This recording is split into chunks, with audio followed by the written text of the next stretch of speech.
کبھی نہیں چھوڑی. دیکھنے کے لیے آنکھیں، سننے کے لیے کان، بولنے کے لیے زبان، دل، دماغ، جگر، معدہ، کاؤنٹ لیس، بے شمار نعمتیں عطا فرمائی، گنتی نہیں کی جا سکتی. یہ ہمارا جسم اس بات کا شاہد ہے کہ پروردگار نے اس کو ایسی نعمتیں عطا فرمائیں کہ ساری ترقیوں کے باوجود انسان ان کو سمجھنے اور پہچاننے سے قاصر ہے. پھر انسانوں کے لیے اس دنیا کو بسایا. سورج، چاند، ستارے، زمین، آسمان، ندی، نالے، دریا، ہوا، پانی، بے شمار نعمتیں جسم سے باہر اس دنیا کو عطا فرمائیں. اور یہ سب نعمتیں انسانوں کے لیے بنائیں. نبی کریم صلی اللہ علیہ وسلم نے ارشاد فرمایا، الدنیا خلقت لکم، دنیا تمہارے لیے بنائی گئی. وَإِنَّكُمْ خُلِقْتُمْ لِلْآخِرَةِ، اور تم کو آخرت کے لیے بنایا گیا. جب یہ دنیا ہمارے لیے بنائی گئی تو پھر یہ سمجھ لینا ہے. اسی کی طرف قرآن کریم نے ارشاد فرمایا، أَلَمْ تَرَوْا أَنَّ اللَّهَ سَخَّرَ لَكُم مَّا فِي السَّمَاوَاتِ وَمَا فِي الْأَرْضِ، زمینوں آسمانوں میں جو کچھ ہے اس کو تمہارے لیے مسخر کر دیا گیا، تمہارا بیگاری خادم بنا دیا گیا. کبھی آپ نے نہیں سنا ہوگا خادم بھی کیسا؟ بیگاری خادم.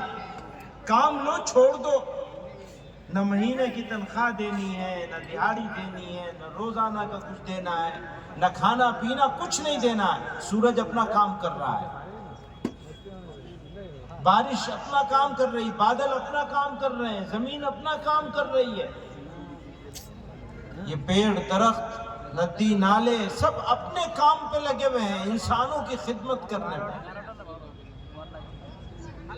اسی کو کہا گیا، أَلَمْ تَرَوْا أَنَّ اللَّهَ سَخَّرَ لَكُم مَّا فِي السَّمَاوَاتِ وَمَا فِي الْأَرْضِ، زمینوں آسمانوں میں جو کچھ ہے تمہارا بیگاری خادم بنا دیا، انسانوں کا بیگاری خادم بنا دیا.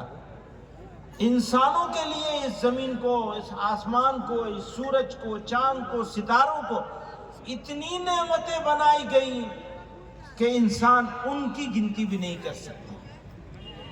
نہ آج کر سکتا ہے، نہ کبھی کر سکے. چونکہ قرآن میں اللہ تعالیٰ نے ارشاد فرما دیا، وَإِن تَعُدُّوا نِعْمَةَ اللَّهِ لَا تُحْصُوهَا، اگر تم اللہ تعالیٰ کی نعمتوں کی گنتی کرنا چاہو تو نہیں کر سکتے. قادر نہیں ہو تم، نہ جسم کے اندر اور نہ اس جسم سے باہر. کہاں سے کہاں پہنچ گیا انسان، چاند پر پہنچ گیا. لیکن نیورو سائنس کے لوگ کہتے ہیں 15% معلوم ہوا ہے، 85% نہیں معلوم کہ دماغ کیسے کام کرتا ہے. نہ معلوم ہے، نہ معلوم ہو سکے گا پورا. جیسے آگے بڑھتے جائیں گے، جتنا آگے بڑھتے جائیں گے نئے نئے انکشاف ہوں گے، اور اس انکشافات کے نتیجے میں اور گتھی الجھتی چلی جائے گی. اور بھی کچھ ہے اس کے پیچھے.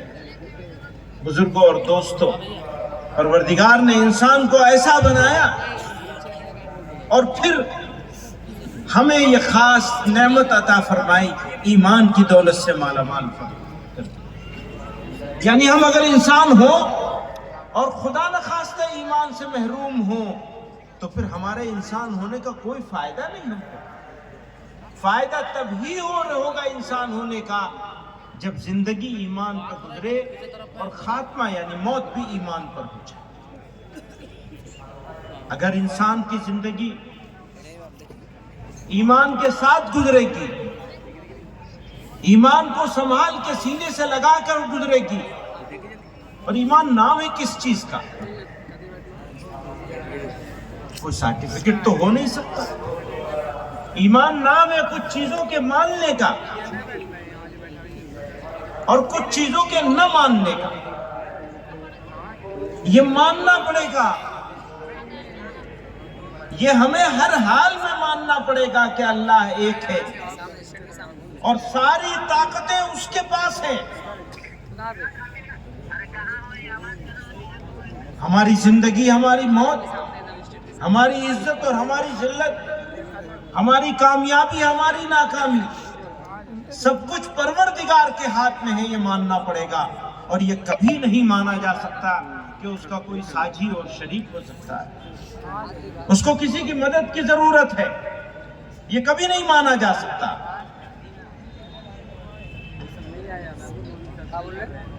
یہ ماننا پڑے گا کہ جناب رسول اللہ صلی اللہ علیہ وسلم اللہ کے نبی ہیں، آخری نبی ہیں، آپ کے بعد کوئی نبی آنے والا نہیں، اس کے محبوب بندے ہیں اور آخری نبی ہیں۔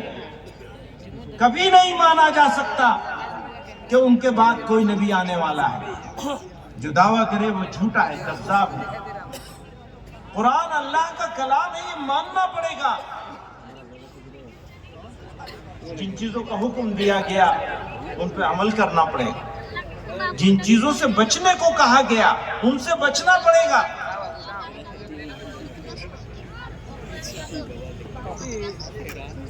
یہ ہمارے ایمان کا حصہ ہے اور یہ کبھی نہیں مانا جا سکتا، یہ کبھی نہیں مانا جا سکتا کہ قرآن نامکمل ہے، کوئی اور امام آنے والے ہیں کچھ آیتیں لے کر، کچھ سورتیں لے کر۔ ہمارے پاس تو جناب رسول اللہ صلی اللہ علیہ وسلم کے واسطے سے اللہ کا یہ کلام مکمل اتر گیا، کوئی ایک زیر زبر کا فرق نہیں تسلیم کر سکتے، نہ آیا ہے نہ آئے گا۔ آخرت کی زندگی، قیامت ضرور آئے گی، اور پھر آخرت کی زندگی، یہ سمجھ لیجئے، بہت باریک سی بات ہے۔ یہ زندگی اور اس کے بعد کی زندگی، وہ زندگی جب اس زندگی کی تکمیل پر اس زندگی میں داخل ہوں گے، پھر کسی اور جگہ جانا نہیں، ہمیشہ ہمیشہ کی زندگی، وہی اصلی زندگی ہے، وہ کبھی ختم نہیں ہوگی، نہ پھر کبھی موت آئے گی، نہ کسی تیسری دنیا میں جانا ہوگا۔ ہزاروں، لاکھوں، کروڑوں سالوں میں بھی وہ زندگی ختم نہیں ہوگی، وہی تو اصلی زندگی ہے، اسی کے لیے تو پیدا کیا گیا۔ پیغمبر علیہ السلام فرما رہے ہیں الدنیا خلقت لکم وَإِنَّكُمْ خُلِقْتُمْ لِلْآخِرَةِ، کہ دنیا تمہارے لیے بنائی گئی، تم دنیا کے لیے نہیں بنائے گئے۔ لوگ ایسا سمجھتے ہیں کہ یہ ایک مرتبہ کی زندگی ہے، بس اچھے سے گزار لو، یہی کے لیے ہم کو پیدا کیا گیا ہے، مزے کر لو۔ وہ گمراہ ہو جاتے، یہاں کے لیے نہیں پیدا کیا گیا، آخرت کے لیے پیدا کیا گیا ہے۔ زندگی قیمتی چیز ہے، اس کی حفاظت ہماری ذمہ داری ہے، لیکن اس کو برباد ہونے سے بچانا بھی ہماری زندگی ہے۔ کس زندگی کو؟ وہ آخرت والی۔ لوگ کہتے ہیں موت آ گئی، موت آ گئی، اور یہ سمجھتے ہیں کہ موت آ گئی تو سلسلہ ختم ہو گیا۔ جی نہیں، موت پر سلسلہ ختم نہیں ہوتا ہے، سلسلہ شروع ہوتا ہے جو پھر کبھی ختم نہیں ہوگا، وہی تو اصلی زندگی ہے۔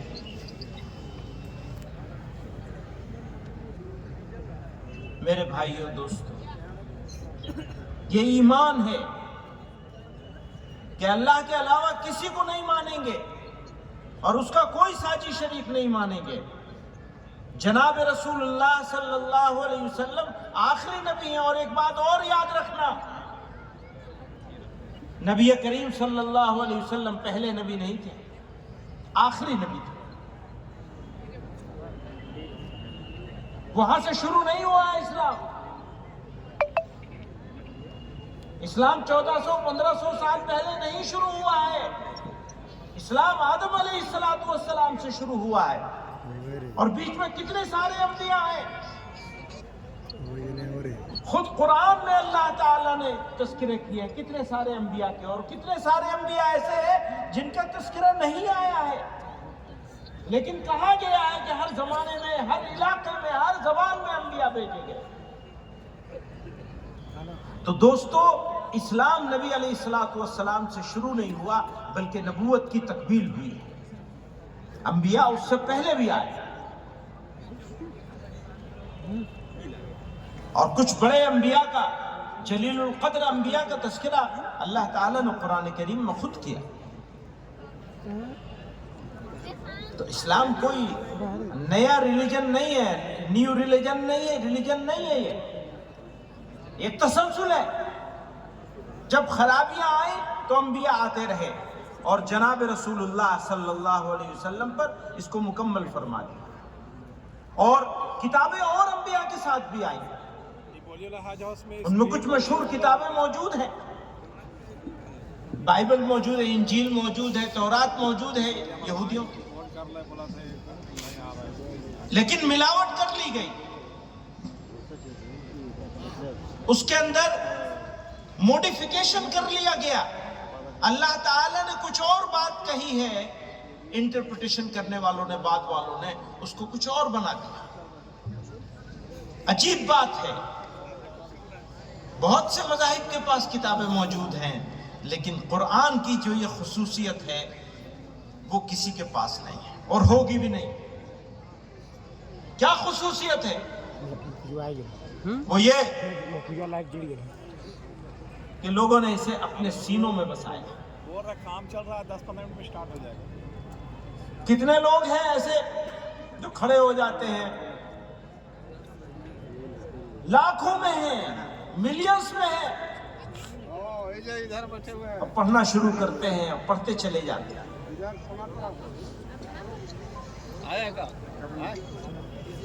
یہ ظاہری پروٹیکشن ہے، ظاہری حفاظت ہے.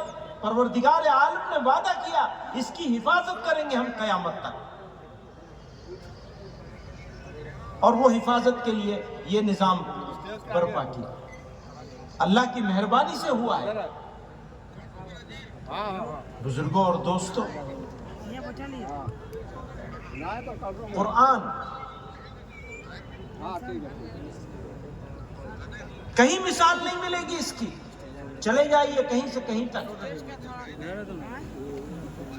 یہ معجزہ ہے. نبی علیہ السلام کا معجزہ ہے، زندہ معجزہ ہے. انبیاء کے جو معجزے ہوتے ہیں وہ اس زمانے میں ہوتے ہیں اور ہو کے ختم ہو جاتے ہیں. چاند کے ٹکڑے ہوئے تھے، آج کے زمانے کا آدمی تو نہیں دیکھ سکتا. مان لے گا، دیکھ نہیں سکتا. پر قرآن اس طرح سے جاری ہے. یہ بات کہی جاتی ہے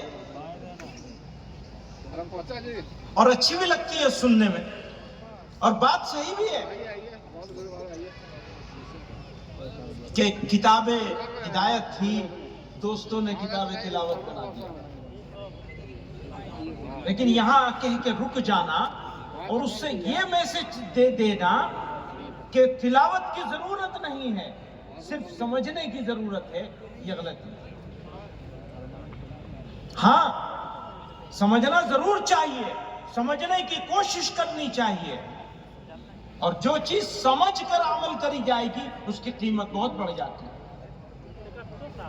لیکن اگر آپ سمجھتے ہیں تب بھی اور نہیں سمجھتے ہیں تب بھی آپ کو قرآن کریم کی تلاوت ضرور کرنی چاہیے. چاہے تھوڑی کریں، ایک پاؤں کریں، 4 رکوع کریں روزانہ، پابندی سے ایک وقت متعین کر لیں. میں سب دوستوں سے کہتا ہوں کہ تھوڑا سا ضرور تلاوت کرنا چاہیے. ویسے تو حفاظ کو تو اپنے بزرگوں سے میں نے سنا ہے کہ حافظ قرآن کو تو روزانہ 1 منزل پڑھنی چاہیے. لیکن بھائی میں تو کہتا ہوں 1 پارہ پڑھ لو کم سے کم. سمجھنا ضروری ہے، بہت اچھا ہے، سمجھ کے پڑھنا اور زیادہ اچھا ہے، لیکن پڑھنا ہر حال میں ضروری ہے، آپ چاہے سمجھتے ہو یا نہ سمجھتے ہو. آپ کو فائدے پہنچیں گے اس کے، آپ کی ذات کو فائدہ پہنچے گا، آپ کی صحت کو، روحانی جسمانی ساری صحت کو فائدہ پہنچے گا اگر آپ قرآن کریم کی تلاوت کریں. آج یہاں کتنے بچے ہیں ابھی؟ 827 بچے ہیں ماشاءاللہ. بہت سالوں کے بعد یہ جلسہ ہو رہا ہے. تو مدرسہ حسینیہ کو، ان کے اساتذہ کو، ان طلبہ کو، ذمہ داروں کو، مولانا محمد صاحب کو ان کی محنت کے لیے، کوششوں کے لیے میں مبارکباد پیش کرتا ہوں. اور یہ امید کرتا ہوں کہ یہ طلبہ جو یہاں ہیں اور جو آنے والے ہیں اس مدرسے میں، ہمارا خواب یہ ہے، حقیقت میں یہ مدرسہ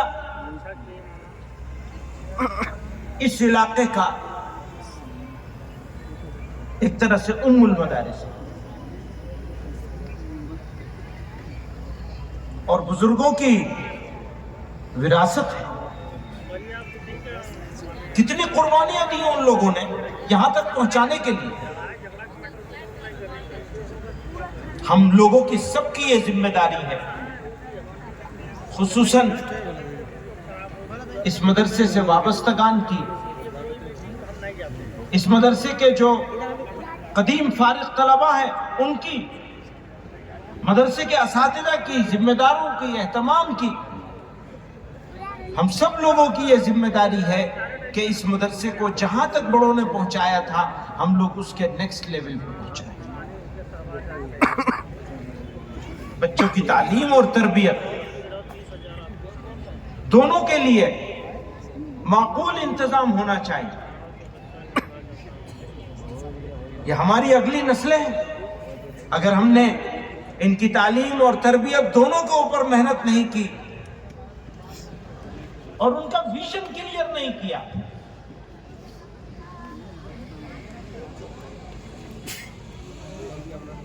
تو پھر ہم ناکام لوگوں میں شامل ہوں گے.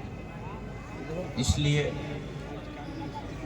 میں ایک مرتبہ پھر جن طلبہ کی دستار بندی ہو رہی ہے ان کو بھی اور مدرسے کے سب لوگوں کو، ذمہ داروں کو، اساتذہ